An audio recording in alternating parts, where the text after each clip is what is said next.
আল্লাহ রসুলের প্রথম স্ত্রী কে ছিলেন? হযরত আম্মা জান খাদিজা। খাদিজা বিরাট ধন সম্পত্তির মালিক। আমার মায়ের একটু মনোযোগ দিয়ে শুনবেন। বিরাট ধন সম্পত্তির মালিক খাদিজাতুল কুবরা রাসূলকে প্রস্তাব দিলেন, হে মুহাম্মদ সাল্লাল্লাহু আলাইহি ওয়াসাল্লাম, আমি তোমাকে বিয়ে করতে চাই। নবী যেই না শুনলেন এই কথা, শুনেই বললেন, আমি খাদিজাকে বিয়ে করতে পারবো না, কারণ খাদিজা বিরাট ধন সম্পত্তির মালিক আর আমি হলাম সাধারণ একজন গরিব নবী, আমি খাদিজাকে বিয়ে করতে পারবো না। খাদিজা বলেন, এই ব্যাপার, no problem, I accepted your request. জোরে বলুন সুবহানাল্লাহ। খাদিজা সব সম্পত্তি তারপরের দিন সকালবেলা গরিব দুঃখীর ভিতরে বিলিয়ে দিলেন। বিলিয়ন বিলিয়ন টাকার সম্পত্তি গরিব দুঃখের ভিতরে বিলিয়ে দিয়ে একেবারে নবীর সমকক্ষ হলেন। বললেন, এবার তো তুমি আমাকে বিয়ে করবে। বিয়ে হয়ে গেল। আল্লাহ রসুলকে এত ভালোবাসতেন খাদিজা, নবী যখন হেরা গুহায় ধ্যান করতেন প্রতিদিন খাবার নিয়ে যেতেন বয়ে বয়ে। শুধু তাই নয়, আল্লাহ ভালোবেসে খাদিজাকে সালাম দিলেন। প্রতিদিন খাদিজা কাঁদতেন, প্রতিদিন নামাজের পরে কাঁদতেন। নবী বললেন, খাদিজা এত কাঁদো কেন তুমি? খাদিজা একদিন বলি, ইয়া রাসূলুল্লাহ, আমার যে কবরকে বড় ভয় লাগে, কি জবাব দেব কবরে, এই জন্য আমি কাঁদি। নবী বললেন, খাদিজা চিন্তা করো না, আমি নবী তোমাকে না নিয়ে জান্নাতে যাব না। জোরে বলুন সুবহানাল্লাহ। খাদিজা জান্নাতের সুসংবাদ শুনলেন, তারপরেও খাদিজা ক্ষান্ত হয়নি, প্রতিদিন কাঁদতেন। হঠাৎ একদিন দুপুরবেলা ফাতেমা জাহরা রাদিয়াল্লাহু তাআলা আনহা ছুটে ছুটে আব্বাজের কাছে কি বলি, ইয়া রাসূলুল্লাহ, আব্বাজান তাড়াতাড়ি করে বাড়ি চলুন, আমার মা খাদিজা কাঁদছে। কেন কাঁদে জানি না, তবে ভিতর থেকে দরজা জানলা সব ভিতর থেকে বন্ধ করা, ভিতরে কি কেমন হালাতে রয়েছে জানি না, তবে বিরাট কান্নার আওয়াজ। নবী ছুটে ছুটে বাড়ি এলেন। কি বলছে দেখুন, কবি লিখছেন, একদিন দুপুরে নবীর ঘরে কান্না শোনা যায়,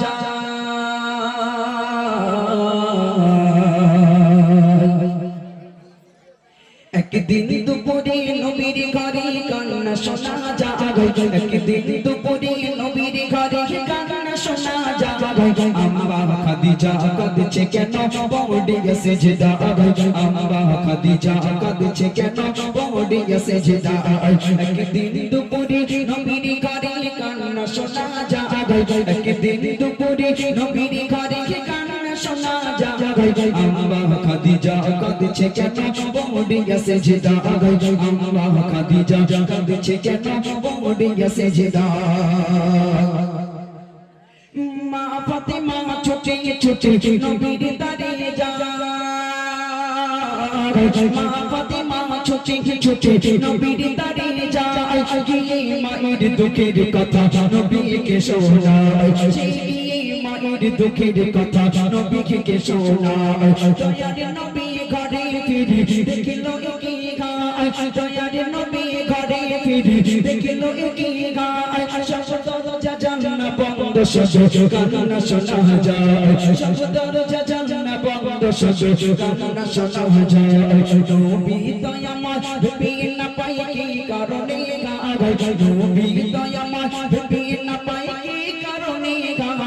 আম্মা খাদিজা কাঁদছে কেন, পড়ে সেজদা, আম্মা খাদিজা কাঁদছে কেন, পড়ে সেজদা। একদিন দুপুরে নবীর ঘরে কান্না শোনা যায়, একদিন দুপুরে নবীর ঘরে কান্না শোনা যায়। আম্মা খাদিজা কাঁদছে কেন, পড়ে সেজদা, আম্মা খাদিজা কাঁদছে কেন, পড়ে সেজদা। ছুটে ছুটে বাড়ি এলেন, দরজায় টোকা দিলেন, খাদিজা, ও খাদিজা কাঁদো কেন, কি হয়েছে তোমার? তোমার কি কেউ বকেছে নাকি অপমান করেছে, নাকি আমি নবী তোমাকে দুবেলা দুমুঠো ভালো খেতে দিতে পারি না, ভালো পোশাক দিতে পারি না, তাই কি তুমি রাগ করেছো? খাদিজা দরজা খুলে দাও, তোমার দরজার সামনে দাঁড়ালেই তো তুমি দরজা খুলে দিতে, আজ কেন দাও না, কি হয়েছে তোমার? খাদিজা কোনো কথার উত্তর দেয় না। দয়ার নবী তো জাহানের বাদশা, যখন খাদিজা কান্না থামায় না, বাইরে দাঁড়িয়ে দাঁড়িয়ে খাদিজার কান্না দেখে রাসূলুল্লাহ নিজেও কাঁদতে শুরু করেছেন। জোরে বলুন সুবহানাল্লাহ। কি ভালোবাসা! শুধু বিবাহ অ্যানিভার্সারি পালন করলে আই লাভ ইউ টু বললে শুধু ভালোবাসা হয় না, নবী শিখিয়ে গেছেন কেমন করে ভালোবাসতে হবে। আজ বর্তমান সময়ে স্বামী স্ত্রীর ভালোবাসা প্রথম 3 বছর কি আইটেম, ও এ ডে সে ডে, হাফ ডে, নাক ডে, কাপ ডে, সব ডে চলে, কিন্তু 3 বছর পরে স্বামী স্ত্রীর ভালোবাসা একজন যেন শেয়াল আর একজন কুকুর, কেউ কেউ সহ্য, কেউ কেউ করছে। বলে ও বলে তোর বেকরি আমার জীবন শেষ, আর ও বলে তোর বেকরি আমার জীবন, কত ভালো ভালো জায়গাতে আমার নিচ্ছে এগুলো, তোর মতন কুলাঙ্গারের হাতে এসে আমার সব শেষ। বলে না বলে না, এই তো স্বামী স্ত্রীর অবস্থা। কিন্তু আল্লাহ রসুল 25 বছরের একজন তরতাজা যুবক হয়ে 41 বছরের পৌর নারীকে বিয়ে করেও তাকে কত ভালোবাসতেন। তার কান্না দেখে স্বয়ং রাসূলুল্লাহ নিজেও কাঁদতে শুরু করেছেন। জোরে বলুন সুবহানাল্লাহ। এবার যে খাদিজা, যেই নবী কাঁদছেন, খাদিজা আর সহ্য করতে থাকতে পারে না, কারণ খাদিজা নবীর কান্না সহ্য করতে পারছেন না। তারপর কি ঘটনা ঘটছে কবি লিখছেন, দয়াল নবী বলল এবার গো খাদিজা, দয়াল নবী বলল এবার গো খাদিজা, দোগাই তোমার তুমি এবার খুলে দাও দরজা, দোগাই তোমার তুমি এবার খুলে দাও দরজা, ভিতর থেকে কান্না শুরু বলল খাদিজা,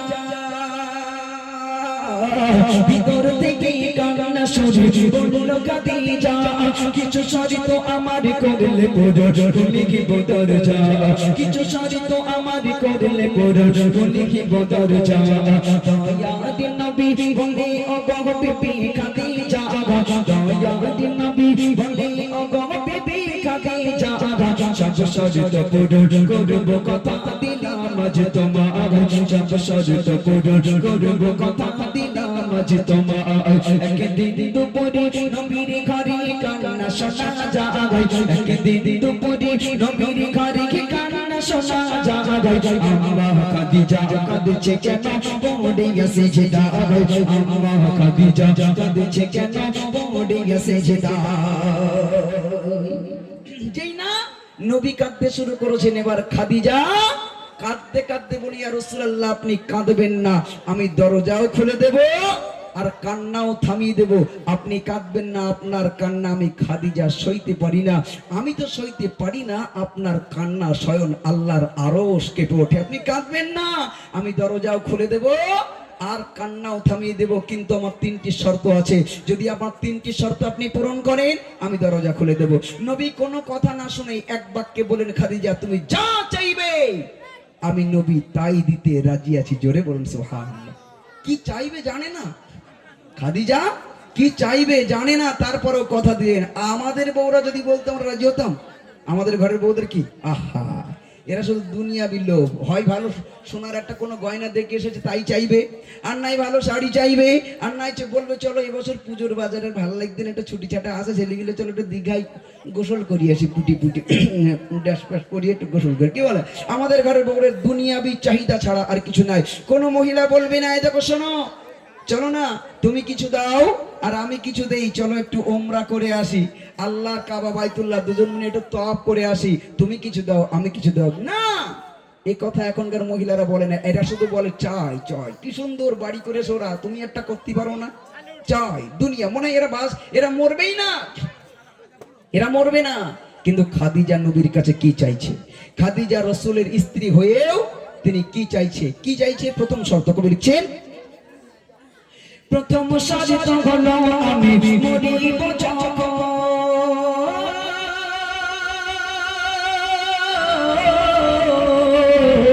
প্রথম শর্ত হলো আমি মরিব যখন, নবী তোমার গায়ের জামা হবে আমার কাফন, নবী তোমার গায়ের জামা হবে আমার কাফন, সেই কবরে সবাই আমার করিবে দাফন, সেই কবরে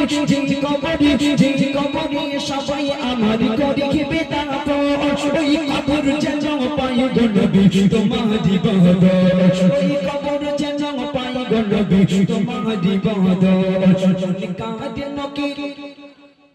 মুনি কাঁদে নকি আসবে যখন আমার কবরে, মুনি কাঁদে নকি আসবে যখন আমার কবরে, থাকবে তুমি সেই সময় আমার কবরের ধারে, থাকবে তুমি সেই সময় আমার কবরের ধারে, থাকবে তুমি সেই সময় আমার কবরের ধারে একদিন দুপুরে নবীর ঘরে কান্না শোনা যায় একদিন দুপুরে নবীর ঘরে কান্না শোনা যায় আম্মা খাদিজা কাঁদছে কেন পড়িয়া সেজদায় আম্মা খাদিজা কাঁদছে কেন পড়িয়া সেজদায় আম্মা খাদিজা কাঁদছে কেন পড়িয়া সেজদায় কটা শর্ত?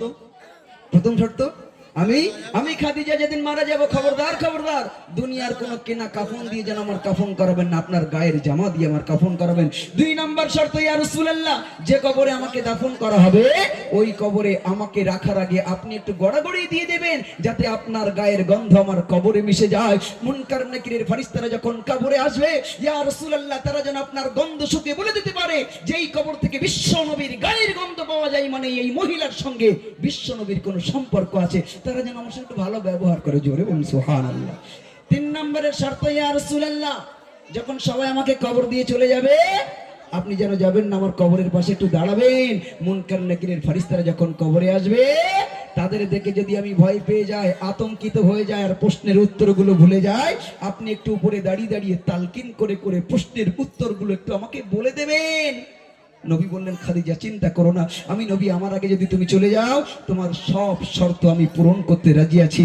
দিন গড়ালো, রাত এলো, বছর গড়াতেই খাদিজা দুনিয়া ছেড়ে বিদায় নিয়ে চলে গেলেন। দয়ার নবী তো জাহানের বাদশা বড় ভেঙে পড়লেন, কিন্তু তারপরেও তার শর্তের কথা মনে আছে, একের পর এক শর্তগুলো পালন করছে। 3 নাম্বার শর্ত, কবরের পাশে গিয়ে কি ঘটনা ঘটেছিল হাত দেখাবো সবাই মিলে ইনশাআল্লাহ সুবহানাল্লাহ হবে, ইনশাআল্লাহ হবে না? হ্যাঁ, কবি লিখছে শোনো। মা খাদিজা দুনিয়া হতে যেদিন নিল চিঠিটা